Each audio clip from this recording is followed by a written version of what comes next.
ပါတဲ့ပန်းလေးထဲမှာဒီပန်းလေးနဲ့ပါဝင်မယ်နော်ကဲဒီပန်းထိုးနည်းလေးကိုပညာဒါနလေးမျှဝေပေးပါမယ်ရှင်ကြည့်လိုက်ရအောင်ပစင်ကောင်းလေးကနေအောက်ကိုလက်မဝက်ဆင်းမယ်နော်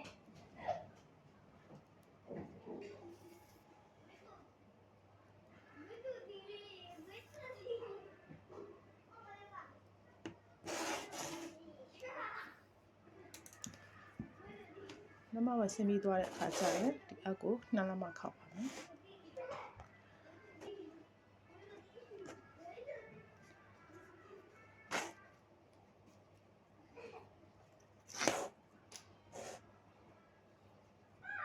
ချီကိုတင်းတင်းလေးဆွဲထားမယ်နော်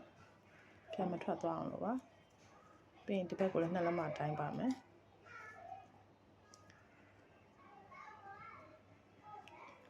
အမတိုင်းပြီးတဲ့အခါကျရင်ဒီမှာချီကိုကြက်ချေကလေးပြန်ပြီးဒီလိုလေးနော်ပြန်ရစ်ပါမယ်နော်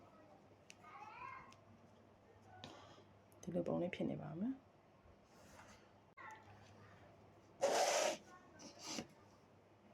ဒါလေးကိုအလေးနဲ့ဆက်ဆိုင်မယ်နော်ခိုင်သွားအောင်လို့ပါ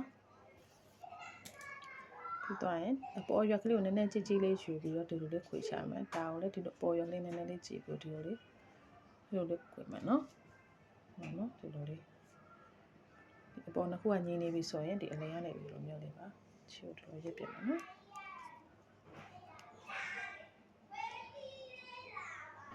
အလဲလေးကိုနော်အလဲလေးကိုအလေးနဲ့တစ်ချက်ပေါက်ပါမယ်ရှင်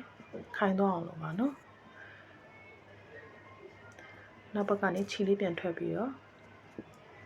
အခလေးကိုအနောက်မှာပဲထားပါမယ်နော်ချီကိုမဖြစ်ပါဘူးပြီးရင်အောက်ကကျိုးလေးကအခွေလေးက3လက်မခွေပါမယ်ရှင်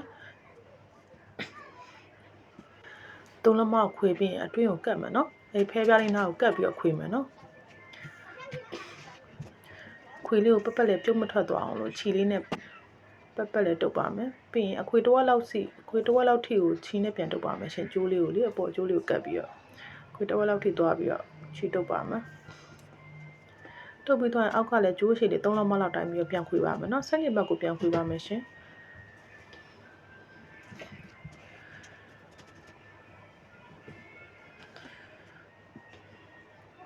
ခွေပြီးတော့တော့အချီလေးနဲ့ခြေပြောက်ကလေးတုပ်ပါမယ်နော်ခြေပြောက်လေးတုပ်ပြီးတော့တော့ပန်းလေးကပြီးဆုံးသွားပါတယ်နော်လွယ်လှတဲ့ဖဲပြားပန်းလေးဖဲပြားလေးနဲ့လည်းတူတာပေါ့နော်သူလိပ်ပြားလေးနဲ့လည်းတူပါတယ်ဒီဟာလေးက